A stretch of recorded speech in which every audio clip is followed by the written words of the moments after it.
Hi guys, ఈ రోజు మనం చూడబోయే సినిమా 2014లో రిలీజ్ అయింది. ఈ సినిమా పేరు next time I will aim for the heart. ఒక రియల్ సీరియల్ కిల్లర్ లైఫ్ ను బేస్ చేసుకుని ఈ సినిమా తీశారు. ఇది ఫ్రాన్స్ లో జరిగిన రియల్ సంఘటన. ఫ్రాన్స్ లో 1978 నుంచి 79 వరకు ఒక కిల్లర్ అమ్మాయిలను కిడ్నాప్ చేసి తుపాకీతో కాల్చి చంపాడు. అతడు ఎంతో మందిని చంపాడు, కానీ పోలీసులు అతన్ని కనిపెట్టలేకపోయారు. ఒక్కోసారి స్కెచ్ వేసి పోలీసులు పట్టుకునే క్రమంలో అతడు తప్పించుకుంటుంటాడు. కిల్లర్ దొరకకుండా పోవడానికి కూడా కారణం ఉంది. అది సినిమా చూస్తేనే తెలుస్తుంది. ఇక ఆలస్యం చేయకుండా సినిమాలోకి వెళ్దామా? అంతకంటే ముందు వెల్కమ్ టు కళ్ళ ముందు కదిలే చిత్రాలు. ఓపెన్ చేస్తే అది ఫ్రాన్స్. 1978 winter season. అర్ధరాత్రి ఇద్దరు అమ్మాయిలు పార్టీ కోసం వెళ్తున్నారు. ఇద్దరు చెరో బండిలో వెళ్తున్నారు. ఒక అమ్మాయి బండి మీద స్లోగా వస్తోంది, ఇంకో అమ్మాయి ఫాస్ట్ గా వెళ్తోంది. నేను ముందుగా వెళ్తాను, నువ్వు నెమ్మదిగా అని చెప్పి ఆమె వెళ్లిపోయింది. సరే నువ్వు వెళ్తే వెళ్ళు, నేను నెమ్మదిగానే వస్తున్నా అని చెప్పి ఆ అమ్మాయి వెనకే వస్తోంది. జనసంచారమే లేని రోడ్ లో ఈ అమ్మాయి ఒంటరిగా వెళ్తున్న క్రమంలో చాలా సేపటి నుంచి ఒక కారు ఈమెను ఫాలో అవుతోంది. మొదట ఆ కారు ఎక్కడికో వెళ్తోందని అనుకుంది, కానీ చాలా సేపటి నుంచి ఈమెనే ఫాలో అవుతుండడం ఆమె గమనించింది. ఇదే టైంలో ఆ కారు వేగంగా వచ్చి ఈ అమ్మాయిని ఢీకొట్టింది. కారును నడుపుకుంటూ వచ్చేది సీరియల్ కిల్లర్. ఇది అతని యొక్క మొదటి సంఘటన. కింద పడి దెబ్బలు తగిలి అక్కడే ఉన్న ఆ అమ్మాయిని చూస్తూ ఇతడు షూట్ చేయబోతున్నాడు. ఇదే టైంలో వేరే ఒక కారు దూరం నుంచి వస్తోంది. ఈ టైంలో ఆ అమ్మాయిని గాని ఇతడు చంపాడంటే తప్పకుండా దొరికిపోతాడు. అందువల్ల భయపడిపోయిన కిల్లర్ ఆ అమ్మాయిని ఏం చేయకుండా కార్ తీసుకుని వెళ్ళిపోతున్నాడు. ఆ అమ్మాయిని ఢీ కొట్టడం వల్ల ఫ్రంట్ గ్లాసు పగిలిపోయింది. ఆ గ్లాస్ మొత్తం ఆ అమ్మాయి యొక్క రక్తం అంటుకుంది. అప్పుడు కార్ తీసుకెళ్లి జనసంచారమే లేని ఒక చోట కారును ఆపాడు. ఇది కిల్లర్ యొక్క సొంత కారు కాదు. అతడు హత్య చేయాలని చెప్పే ఈ కారును ఎత్తుకొచ్చాడు. ఇందులో ఎలాంటి ఎవిడెన్స్ దొరకకూడదని అనుకుంటున్నాడు. అతడు బయటకు వచ్చేటప్పుడు ఏం చేస్తున్నాడంటే, ఇకపై ఎవరైనా ఈ కార్ డోర్ ను ఓపెన్ చేస్తే అది పేలేలా ఏర్పాట్లు చేస్తున్నాడు. ఆ సెటప్ చేసిన తర్వాతే అతడు బయటకు వచ్చాడు. ఇలా పేలడానికి సిద్ధంగా ఉన్న కారును రోడ్డు పై నిలిపేసి ఇంటికి వెళ్ళాడు.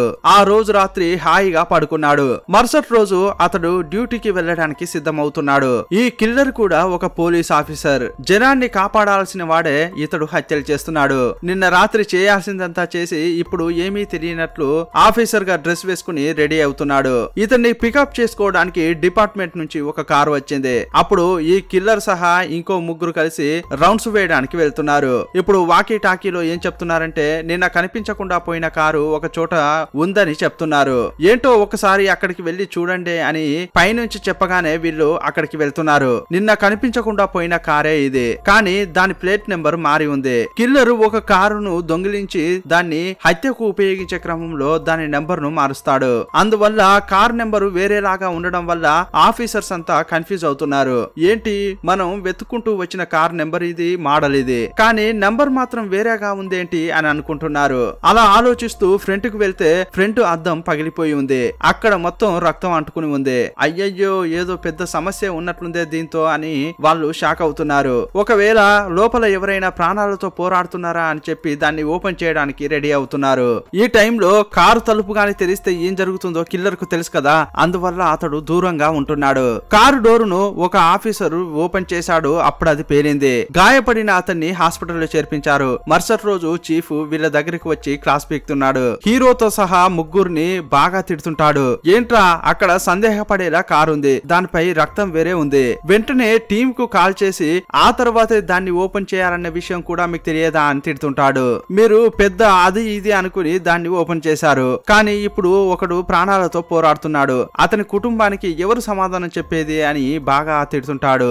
ఇంకోసారి గాని ఇలా జరిగిందంటే నేను మనిషిగా ఉండనని అందరినీ బెదిరించి చీఫ్ పంపించాడు. ఇప్పుడు ఇంటికి వెళ్లిన కిల్లర్ డిపార్ట్మెంట్ కు ఒక లెటర్ రాస్తున్నాడు. ఇంతకు ముందు రాత్రి ఒక అమ్మాయిపై దాడి జరిగింది కదా, ఆ దాడి చేసింది నేనే. కారుతో ఆమెను ఢీ కొట్టాను. ఆ తర్వాత కారు నెంబర్ ను మార్చాను. ఆ తర్వాత కారును వేరే ఒక చోట ఆపాను. నాకు హత్యలు చేయడం అంటే చాలా చాలా ఇష్టం. నేను హత్యలు చేసేటప్పుడు నా మనసు ప్రశాంతంగా ఉంటుంది. నేను హత్యలను ఆపేది లేదు. నేను ఎన్ని హత్యలైతే చేయగలనో చేసుకుంటూనే పోతాను అని ఆ లెటర్ లో రాశాడు. మీ వల్ల అయితే ఆపండి అని పోలీసు పోలీసులకే సవాల్ విసిరేలా లెటర్ లో రాశాడు. ఆ లెటర్ ను పోలీసులకు పంపించిన తర్వాత అతడు ఇంట్లో డ్రెస్ విప్పాడు. ఒక ముళ్ళ కంపను చేతుల్లోకి తీసుకుని తనను తానే కొట్టుకుంటున్నాడు. అతనికి చాలా గాయాలయ్యాయి. వాటిపై ఉప్పు నీటిని పోస్తున్నాడు. తనకు తానే అతడు నొప్పిని ఇచ్చుకుంటున్నాడు.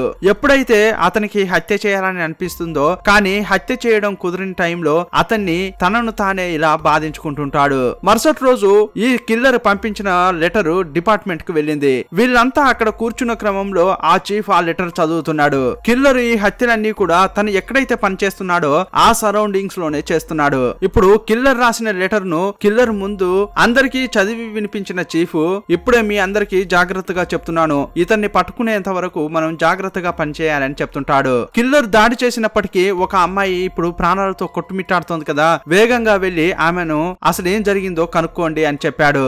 ఆమె కిల్లర్ ను చూసిందా, కిల్లర్ ను కనిపెట్టేలా ఆమె దగ్గర ఏదైనా ఇన్ఫర్మేషన్ ఉందా కనుగొనండి అని అన్నాడు. సీన్ కట్ చేస్తే కిల్లర్ ఇంటికి పనిచేయడానికి ఒక ఆమె వచ్చింది. ఆమె పేరు సోఫీ. చాలా రోజులుగా ఆమె కిల్లర్ ఇంటికి వచ్చి పనిచేస్తోంది. కానీ కిల్లర్ యొక్క వేళ్లు కూడా ఇంతవరకు ఆమెపై పడింది లేదు. ఎందుకంటే కిల్లర్ కు ఆ అమ్మాయిపై ఇంట్రెస్ట్ ఉంది. ఆమెకు నచ్చిన ఆడియో క్యాసెట్లను కూడా తీసుకొచ్చి ఇతడు గిఫ్ట్ గా ఇస్తున్నాడు. సీన్ కట్ చేస్తే కిల్లర్ అతనితో పాటు ఇంకో ఆఫీసర్ కలిసి ఈ కిల్లర్ దాడిలో ఒక ఆమె గాయపడింది కదా, ఆమె దగ్గరికి వెళ్లారు. ఇప్పుడు హాస్పిటల్ కి వెళ్లిన తర్వాత నీపై దాడి చేసిన కిల్లర్ ఎలా ఉన్నాడని దాడి చేసిన కిల్లరే అడుగుతున్నాడు. ఇతడే అటాక్ చేశాడు, అది చాలదన్నట్లు ఇప్పుడు నిన్ను అటాక్ చేసింది ఎవరమ్మా, అతడు ఎలా ఉంటాడు, ఏదైనా ఒక ఇన్ఫర్మేషన్ ఇస్తే అతన్ని పట్టుకోవడం మాకు సులువు అవుతుంది అంటుంటాడు.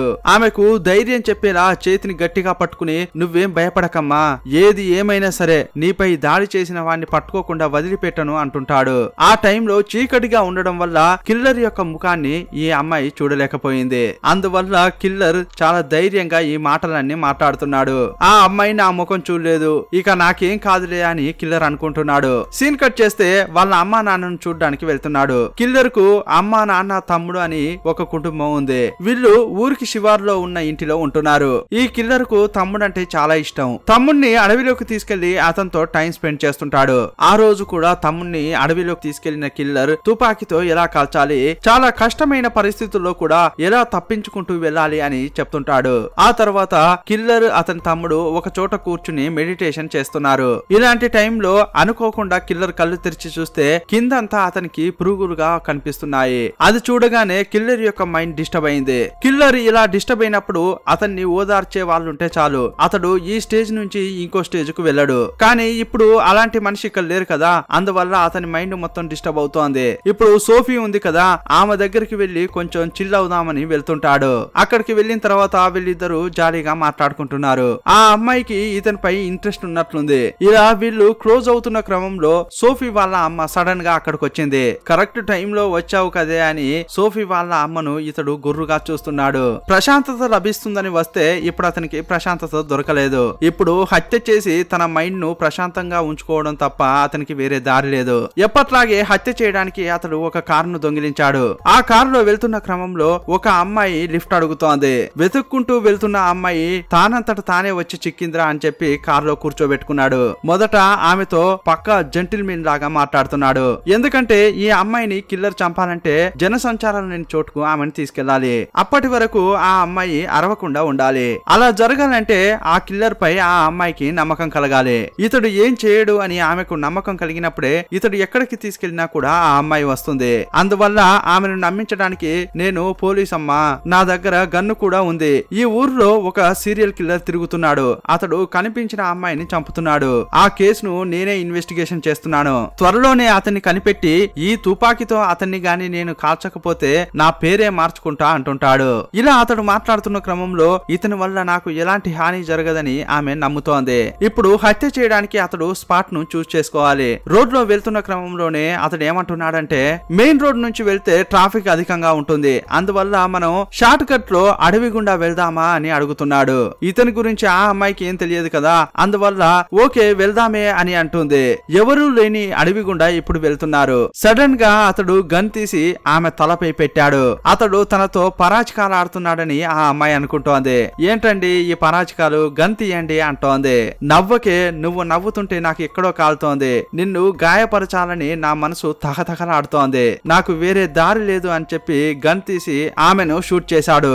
ఆ అమ్మాయిని షూట్ చేసిన తర్వాత అతడు వెక్కి వెక్కి ఏడుస్తున్నాడు. కిల్లర్ లోపల అతడు చెప్పలేనంత మానసిక వ్యాధిలో లోపల ఉన్నట్లుంది. ఆమెను చంపిన తర్వాత డెడ్ బాడీని విసిరేశాడు. ఇతడు కారులో వెళ్తున్న క్రమంలో ఇంతకు ముందు ఇతడు ఇతని తమ్ముడు అడవిలో ఉన్నప్పుడు ఒకానొక సమయంలో పురుగులు కనిపించాయి కదా అతనికి.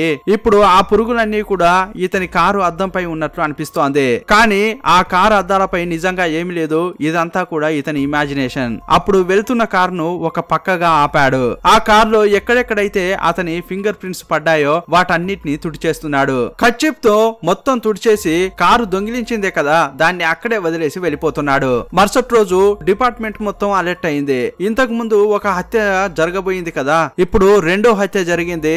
ఇంతకు ముందు హత్య చేసిన కిల్లరే ఈ హత్య కూడా చేశాడని మాట్లాడుకుంటున్నారు. ఆఫీసులో కిల్లర్ ముందే వాళ్ళంతా కూడా ఎలాగైనా చేసి కిల్లర్ ను పట్టుకోవాలని అనుకుంటున్నారు.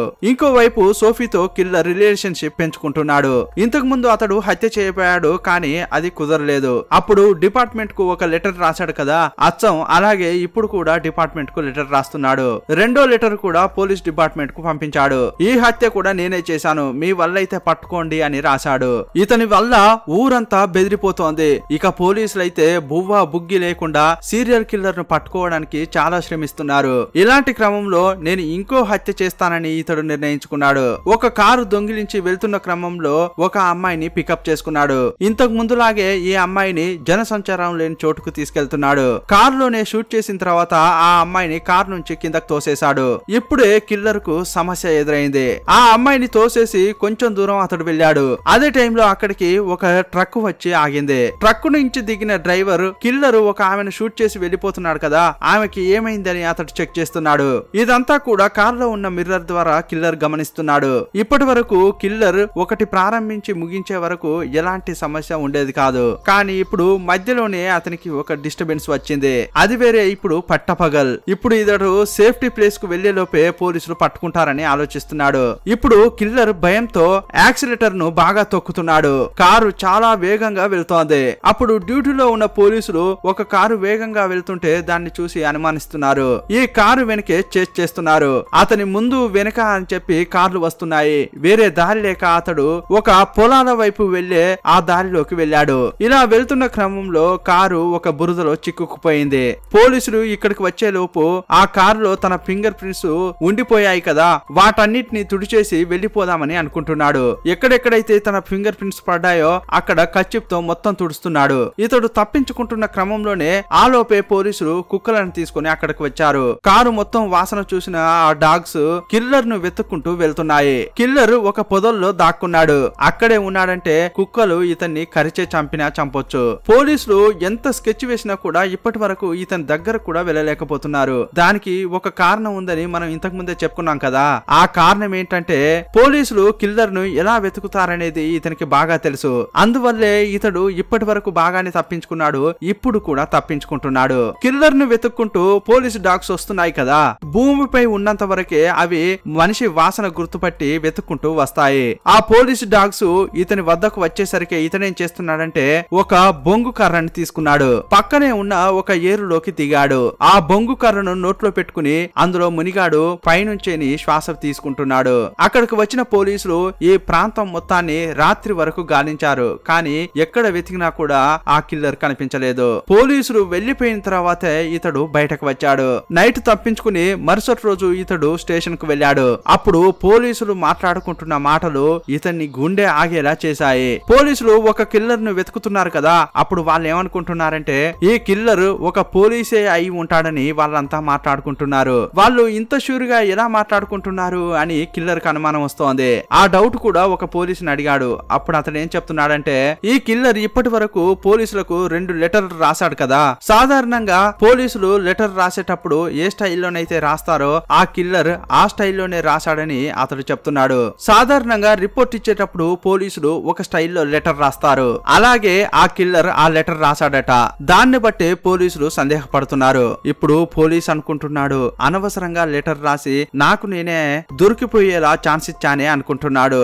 అంతేకాదు అతనికి ఇంకో సమస్య ఎదురైంది. నిన్న కిల్లర్ హత్య చేసి తప్పించుకుని పారిపోయేటప్పుడు ఎక్కడో ఉండి ఒక సాక్షి అతన్ని చూశాడు. అతడు పోలీస్ స్టేషన్ కు వచ్చి నేను చూసిన వ్యక్తి ఇలాగే ఉన్నాడని ఒక డ్రాయింగ్ గీయించాడు. ఆ స్కెచ్ హీరోను పక్కనే పక్కనే పెట్టి చూస్తే ఇద్దరు కూడా డిట్టో లాగా ఉంటారు. అలా ఉన్నప్పటికీ కూడా ఈ పోలీసులు ఇతడే కిల్లర్ అనేది గుర్తించట్లేదు. ఎందుకంటే పోలీసు డ్యూటీలో ఈ కిల్లర్ ఉత్తముడిగా ఉంటాడు. అందువల్ల ఇతన్ని ఎవరూ సందేహపడట్లేదు. అప్పుడు చీఫ్ కిల్లర్ ను విడిగా పిలిచి అతని డ్రాయింగ్ అతని చేతికే ఇచ్చి, తమ్ముడు ఈ పనిని నువ్వే కరెక్ట్ గా చేస్తావు, నీ చేతిలో ఒక డ్రాయింగ్ ఉంది కదా, అందులో ఉన్న వ్యక్తి మనం వెతుకుతున్న కిల్లర్. నువ్వేం చేస్తావంటే ఈ ఊర్లో ఉన్న ఒక్క ఇంటిని కూడా వదలకూడదు, ప్రతి ఇంటికి వెళ్లి వాళ్లకు ఈ డ్రాయింగ్ చూపించి ఇలాంటి వ్యక్తిని ఎవరైనా చూసారా అని ఆరా తీయమని చెప్పాడు. అప్పుడు కిల్లర్ కూడా ఏమీ తెలియని వెంగలప్పలాగా ఆ డ్రాయింగ్ ను పట్టుకుని ఒక్కో ఇంటికి వెళ్లి ఇతన్ని చూసారా అని విచారిస్తుంటాడు. ఫోటో తీసుకొచ్చిన వాడే ఫోటోలో ఉన్నట్లున్నాడు కదా, అందువల్ల అందరూ ఇతన్ని వ్యత్యాసంగా చూస్తున్నారు. వాళ్లకు డౌట్ గా ఉన్నప్పటికీ కూడా అతడు పోలీస్ కదా, అందువల్ల నోరు తెరిచి చెప్పట్లేదు. తనకు అనుకూలంగానే అంతా జరుగుతోందని కిల్లర్ అనుకుంటున్నాడు. ఇలాంటి టైంలోనే ఒక రోజు సోఫీ ఇంటికి కిల్లర్ వెళ్ళాడు. అప్పుడు ఒక సోఫాలో కూర్చుని ఆమె భర్త టీవీ చూస్తున్నాడు. ఏంటి నీకు భర్త ఉన్నాడా, ఇలాంటి ఒక క్యారెక్టర్ ఉన్నట్లే నాకు తెలియదు కదా అని అతడు అంటుంటాడు. అతడు చాలా కోప్పడుతున్న క్రమంలో అతనికి సర్ది చెప్పడానికి ఆమె అతన్ని పక్కకు తీసుకెళ్లింది. అతడు ఆమెను బాగా తిడుతుంటే ఆమె ఏమంటుందంటే, కావాలనే నేను ఇది నీ దగ్గర దాచాలని అనుకోలేదు, నాకు పెళ్ళైనా కూడా నా భర్త అంటే నాకు అసలు నచ్చదు, కొన్నేళ్ల క్రితమే అతనికి పక్షవాతం వచ్చింది, అతనితో నేను చాలా ఇబ్బందులు పడ్డాను, ఈ విషయం గాని నేను నీతో చెప్పి ఉంటే నువ్వు నాతో మాట్లాడేవాడివా, నాకే తెలియకుండా నేను నిన్ను లవ్ చేశాను, అందువల్లే నాకు భర్త ఉన్న విషయం నీకు చెప్పలేదు అని ఆమె చెప్తోంది. నన్ను క్షమించు అని ఆమె బతిమలాడుతోంది. ఇప్పుడు అతడు ఏమీ మాట్లాడలేకపోతున్నాడు. ఒక రోజు నువ్వు నాతో డిన్నర్ కి రా, అక్కడ మాట్లాడుకుందాం అంటాడు. సోఫీని ఇంట్లోనే వదిలేసి కిల్లర్ డ్యూటీకి వచ్చాడు. నైట్ టైం కిల్లర్ తో పాటు ఇంకో ఆఫీసర్ రౌండ్స్ లో ఉన్నారు. అప్పుడు వాకీ టాకీలో ఏం చెప్తున్నారంటే, ఒక దొంగతనం చేసిన కారు అనుమానాస్పదంగా ఒక చోట ఉంది, మేబీ కిల్లర్ దాన్ని దొంగతనం చేసి అక్కడ నిలిపి ఉంచాడేమోనని చెప్తున్నారు. ఎలాగైనా చేసి కిల్లర్ నైట్ ఆ కారును తీసుకుని హత్య చేయడానికి వెళ్తాడేమో, అందువల్ల మీరు ఎవరికి సందేహం రాకుండా ఆ కారు పక్కనే ఉండి నిఘా పెట్టండి అని పై ఆఫీసర్లు చెప్పారు. కిల్లర్ ఆ ఆఫీసర్ స్పాట్ కు వెళ్లారు. చాలా సేపటి నుంచి అక్కడే ఉండి ఆ కారును చూస్తున్నారు. అప్పుడు ఆఫీసరు చాలా కోప్పడుతున్నాడు. ఈ విషయాన్ని తనకు అనుకూలంగా మార్చుకోవాలని కిల్లర్ అనుకుంటాడు. ఏంటి బ్రో, మనం ఎంతసేపు ఇక్కడనే వెయిట్ చేస్తాం, ఈ కారును ఎవరు తీసేలా లేరు, మనం మాట్లాడకుండా ఇంటికి వెళ్లి ఒక 3 గంటల పాటు రెస్ట్ తీసుకుని మళ్ళీ ఇక్కడికి వద్దామా అని కిల్లర్ అంటుంటాడు. ఆ కిల్లర్ ఆఫీసర్ యొక్క బ్రెయిన్ వాష్ చేశాడు. ఆ తర్వాత అతన్ని తీసుకుని అతని ఇంటికి వెళ్ళాడు. ఆ తర్వాత ఇంటికి పోయిన కిల్లర్ ఆఫీసర్ డ్రెస్ ను మార్చుకున్నాడు. ఇతని కారు తీసుకుని దొంగతనం చేసిన కారు ఒక చోట ఆగి ఉంది కదా, అక్కడికి వచ్చిన అతడు ఆ కారును తీసుకుని వెళ్తున్నాడు. ఆ కార్ నెంబర్ మీద ఇతడు తీసుకొచ్చిన ఫేక్ నెంబర్ ను అతికించాడు. ఇదంతా అయిపోయిన తర్వాత హీరో ఆ వ్యక్తి స్పాట్ కు వచ్చారు. అక్కడ చూస్తే కార్ కనిపించట్లేదు. ఇప్పుడు ఏం చేద్దాం, ఈ విషయం గాని చీఫ్ కు తెలిస్తే మనల్ని చంపేస్తాడు అని వీళ్ళు అనుకుంటున్నారు. అప్పుడు కిల్లర్ ఏమంటున్నాడంటే, నా దగ్గర ఒక ఐడియా ఉంది. ఇప్పుడు వీళ్ళిద్దరూ ఆ కార్ లో వేగంగా వెళ్తున్నారు. వాకీ టాకీలో ఏం చెప్తున్నారంటే, నిన్న రాత్రంతా మేము ఆ కారుపై నిఘా పెట్టాం, సడన్ గా ఈ రోజు ఉదయం మేము లైట్ గా కళ్ళు మూస్తున్న క్రమంలో ఎవడో ఒకడు కారును తీసుకుని వేగంగా వెళ్తున్నాడు, అతన్ని మేము ఫాలో అవుతున్నామని చెప్తున్నారు. యాక్చువల్ గా ఇప్పుడు కిల్లర్ యొక్క ప్లాన్ ఏంటంటే, పోలీస్ డిపార్ట్మెంట్ లో ఉన్నవారే ఎవరో ఆ సీరియల్ కిల్లర్ అయి ఉంటారని పోలీసులు అనుమానిస్తున్నారు కదా, అటు ఇటు తిరిగి చివరకు నాపై సందేహపడకూడదని ఇతడు ప్లాన్ వేస్తున్నాడు. కిల్లర్ అనేవాడు వేరేవాడు, అతడు మా కళ్ళ ముందే కారును దొంగిలించాడని నమ్మించడానికి ఇతడు ఈ ప్లాన్ వేశాడు. యాక్చువల్ గా నిన్న ఆ కారును తీసుకొచ్చి ఒక చోట నిలిపిందే ఈ కిల్లర్. ఇతడు ఎంతో ఆలోచించి ఈ ప్లాన్ వేశాడు, కానీ మధ్యలో ఆ ప్లాన్ అటు ఇటు అయింది. మేము ఒక కారును ఫాలో అవుతూ వెళ్తున్నామని కిల్లర్ చెప్పగానే కిల్లర్ తో పాటు కారు నడుపుకుంటూ ఇంకో ఆఫీసర్ వెళ్తున్నాడు కదా, వీళ్ళు చెప్పేదాన్ని బట్టి చూస్తే వీళ్ళ ముందు కారు వేగంగా వెళ్తుండాలి, కానీ వీళ్ళ ముందు ఎలాంటి కారు వెళ్ళట్లేదని అక్కడ నిఘా పెట్టిన ఒక పోలీసు చెప్పాడు. అందువల్ల కిల్లర్ తో పాటు ఉన్న ఆఫీసర్ కూడా కరెక్ట్ గా చిక్కుకుపోయారు. ఈ కిల్లర్ కారును తీసుకెళ్లి ఒక చోట నిలిపాడు కదా, ఆ కారును కూడా గుర్తించారు. కానీ కిల్లరే ఇదంతా చేస్తున్నాడని పోలీసులకు ఇంకా తెలియలేదు. నిన్న రాత్రి కారును తీసుకెళ్లి ఒక చోట ఆపిన కిల్లర్ అతడు తీసుకొచ్చిన ఒక ఫేక్ నెంబర్ ప్లేట్ ను అతికించాడు కదా, దానిపైన కిల్లర్ యొక్క చేతి ముద్రలు ఉన్నాయి. ఆ నంబర్ ప్లేట్ ఇప్పుడు పోలీసులకు దొరికింది. ఇకపై ఈ కిల్లర్ ఎప్పుడైనా దొరికే ఛాన్స్ ఉంది. సీన్ కట్ చేస్తే ఏదో ఒక రోజు నైట్ మనం మీట్ అవుదామని సోఫీతో కిల్లర్ చెప్పాడు కదా, ఇప్పుడు వీళ్ళిద్దరూ ఒక రెస్టారెంట్ లో మీట్ అయ్యారు. కిల్లర్ ఎలాంటి వాడు, ఎంత సైకో అనేది ఈ అమ్మాయికి తెలియదు. అప్పుడు ఆమె ఏమంటుందంటే, ఇక నేను నా భర్తతో కలిసి జీవించడం వేస్ట్, అతనికి నీకు డివోర్స్ ఇచ్చి నిన్ను పెళ్లి చేసుకుని నీతో ఉంటానని ఆమె చెప్తోంది. ఆమె అలా చెప్పగానే ఇతడు కూడా వెంటనే ఒప్పుకున్నాడు. పెళ్లికి ముందు రిహార్సల్ లాగా వీళ్ళిద్దరు ఇంటికి వెళ్లి ఆ రోజు ఉల్లాసంగా గడిపారు. మరుసటి రోజు మెలకువలోకి వచ్చిన కిల్లర్ బాత్రూమ్ లోకి వెళ్ళాడు. నిన్న రాత్రి తల దువ్వుకున్న తర్వాత దువ్వెనను సోఫీ అక్కడే పెట్టేసి వచ్చింది. ఆ దువ్వెనలో ఆమె వెంట్రుకలు ఉండడం ఇతడు గమనించాడు. ఆ దువ్వెనను అతడు చాలా కోపంగా చూస్తున్నాడు. సాధారణంగా ఉండే వారికి అది సాధారణంగా కనిపిస్తుంటుంది, కానీ ఇతనికి చాలా చిరాగ్గా అనిపిస్తోంది. ఆ లెవెల్లో అతని మనసులో సైకోతనం ఉంది. అప్పుడు అతనికి చాలా కోపం వచ్చి ఇన్నాళ్ళు సోఫీతో చాలా ప్రేమగా మాట్లాడాడు కదా, కానీ ఇప్పుడు చాలా ఆపోజిట్ గా మాట్లాడుతున్నాడు. సోఫీకి అసలు అర్థం కావట్లేదు. నేనేం చేశాను, వీడు ఇలా మాట్లాడుతున్నాడేంటి అనుకుంటోంది. నీకేమైంది అని కిల్లర్ అడుగుతోంది, కానీ అతడు ఏమీ చెప్పట్లేదు. ఆమెపై కోప్పడ్డాడు. చివరకు ఆమెను ఆమె ఇంటి దగ్గరే వదిలేసి వెళ్తున్నాడు. కిల్లర్ ఎప్పుడు డిస్టర్బ్ అయినా కూడా అతడు హత్యలు చేస్తాడు కదా, ఇప్పుడు ఇతడు డిస్టర్బ్ అయ్యాడు కదా, అందువల్ల హత్యలు చేయాలని అనుకుంటున్నాడు. కానీ ఇప్పుడు నిఘా బాగా పెరిగింది. పోలీసులు బాగా కాపలా కాస్తున్నారు. ఇంతకు ముందులాగా ఇతడు ఇప్పుడు ఈజీగా హత్యలు చేయలేడు. ఇంకోవైపు హత్య చేయాలన్న పిచ్చిని ఇతడు తట్టుకోలేకపోతున్నాడు. ఈ పిచ్చిని అదుపు చేయడం కోసం ఒక ముళ్ళ కంపను తీసుకుని తన శరీరాన్ని తనే కొట్టుకుంటున్నాడు. రక్తం బయటకు వస్తున్నా కూడా ఆపటం లేదు. ఎంతో వేదన అనుభవిస్తున్నాడు. అయినా కూడా అతని పిచ్చి తగ్గలేదు. హత్యలు చేయకపోవడం వల్ల అతనికి నిద్రే పట్టడం లేదు. మరుసటి రోజు ఇతడు తన పనికి బయలుదేరుతున్నాడు. ఆల్రెడీ కిల్లర్ అనేవాడు పోలీస్ డిపార్ట్మెంట్ లోనే పనిచేస్తూ ఉంటాడని పోలీసులు అనుకుంటున్నారు కదా. అప్పుడు పై స్థాయి నుంచే డిపార్ట్మెంట్ చీఫ్ కు ఒక ఉత్తర్వు వచ్చింది. మీ డిపార్ట్మెంట్ లో ఉండే ఆఫీసర్స్ ఏ టైంలో పనిచేస్తున్నారు, ఏ టైంలో విశ్రాంతి తీసుకుంటున్నారు అనే డీటెయిల్స్ అన్ని ఇవ్వమని చెప్పారు. మా డిపార్ట్మెంట్ లో ఉన్న వాళ్ళు అలా చేయరని చెప్పి ఈ చీఫ్ ఇంకా షెడ్యూల్ ఇవ్వలేదు. కానీ పైనుంచి ఇప్పుడు ప్రెషర్ బాగా పెరిగింది. ఈ షెడ్యూల్ ఇవ్వకుంటే వాళ్ళు వదలనట్లున్నారు. షెడ్యూల్ ఇస్తే పోతే పోయింది ఏముంది అని అతడు షెడ్యూల్ ఇవ్వడానికి సిద్ధపడ్డాడు. వీళ్ళ ముందే షెడ్యూల్ ని తీసుకుని చీఫ్ కార్ ఎక్కి వెళ్తున్నాడు. ఆల్రెడీ కిల్లర్ యొక్క ఫింగర్ ప్రింట్ దొరికింది. ఇప్పుడు ఈ షెడ్యూల్ కూడా వాళ్ళకి దొరికిందంటే ఎప్పుడెప్పుడైతే హత్యలు జరిగాయో అప్పుడప్పుడు ఇతడు డ్యూటీలో లేడు. అందువల్ల కిల్లర్ దొరికిపోయే ఛాన్సెస్ ఎక్కువగా ఉన్నాయి. ఈ విషయం అంతా కిల్లర్ కు కూడా అర్థమైంది. వీళ్లకు దొరికిపోయేలాగా చివరగా తన అనుకున్నది చేయాలని అనుకుంటున్నాడు. ఇతనికి మధ్యరాత్రిలో అడవిలోకి వెళ్లి ఒంటరిగా అక్కడ ఏమేమి ఉందో న్యాచురల్ గా చూడాలనేది ఆశ. కానీ ఇప్పుడు ఇతడు ఒంటరిగా లేడు. ఇతనితో పాటు నలుగురు డ్యూటీ చేస్తున్నారు. అప్పుడు వాళ్ళతో కిల్లర్ ఏమంటున్నాడంటే, రేయ్, నాకు తెలిసి ఒక మంచి ప్రాంతం ఉంది, మీరు నాతో రండి, నేను ఆ అతిశయాన్ని మీకు చూపిస్తా అంటుంటాడు. వీళ్ళందరినీ అడవిలోకి తీసుకెళ్లాడు. రాత్రిపూట నీరు తాగడానికి జింకలన్నీ వరుసగా వెళ్తుంటాయి. ఈ అద్భుతాన్ని వాళ్ళంతా చూస్తున్న క్రమంలో మీ నలుగురు మళ్ళీ డిపార్ట్మెంట్ కు రండని పోలీసులు అనౌన్స్మెంట్ ఇచ్చారు. వాకీ టాకీలో చెప్పడంతో సరే అని చెప్పి వీళ్ళు అక్కడికి వెళ్తున్నారు. ఆ స్టేషన్ దగ్గర కారు దిగగానే పోలీసులంతా వచ్చి ఈ కిల్లర్ ను అరెస్ట్ చేస్తున్నారు. కిల్లర్ ను ఇంతకు ముందు చూసినట్లు ఒక అతడు స్కెచ్ గీసాడు కదా, ఆ డ్రాయింగ్ చూస్తే సరిగా కిల్లర్ లాగే ఉంది. అంతేకాదు ఈ కిల్లర్ ఎక్కడో ఆపిన కార్ పైన అతని ఫింగర్ ప్రింట్ దొరికింది కదా, ఆ ఫింగర్ ప్రింట్ ఇతని ఫింగర్ ప్రింట్ తో సరిగ్గా మ్యాచ్ అయిపోయింది. ఇంకో క్లూ ఏంటంటే ఎప్పుడెప్పుడైతే హత్యలు జరిగాయో అప్పుడప్పుడు ఇతడు డ్యూటీలో లేడు. ఇవన్నీ ఆధారాలను బట్టి మనం వెతుకుతున్న కిల్లర్ ఇతడే అని పోలీసులు అనుకున్నారు. కిల్లర్ ని అరెస్ట్ చేసిన తర్వాత ఇవన్నీ నువ్వే చేసావు కదా అని అడుగుతుంటే అతడు అస్సలు ఒప్పుకోవట్లేదు. నేనెందుకు చేస్తాను, ఈ హత్యలు నేను చెయ్యనే లేదంటుంటాడు. ఇతడు చేయలేదంటే మాత్రం వాళ్ళు ఒప్పుకుంటారా ఏంటి? ఇతన్ని పోలీసులంతా చాలా హీనంగా చూస్తున్నారు. ఏంట్రా నువ్వు మాతో పాటు అమాయకుడిగా ఉండి ఇలాంటి పనులు చేసావా అని అంతా తిడుతుంటారు. నీతో పాటు పని చేశామని అనిపిస్తేనే మాకు చాలా బాధగా ఉంది అని అంటున్నారు. చివరి వరకు కూడా నేను ఈ హత్యలు చేయలేదని కిల్లర్ చెప్తూనే ఉన్నాడు. సరే ఇంటికి పోయి చూద్దామని చెప్పి అతన్ని తీసుకుని ఇంటికి వెళ్లారు. అప్పుడు ఇంటికి వెళ్లి చెక్ చేస్తున్నారు. ఆ టైం ఏంటంటే 1978.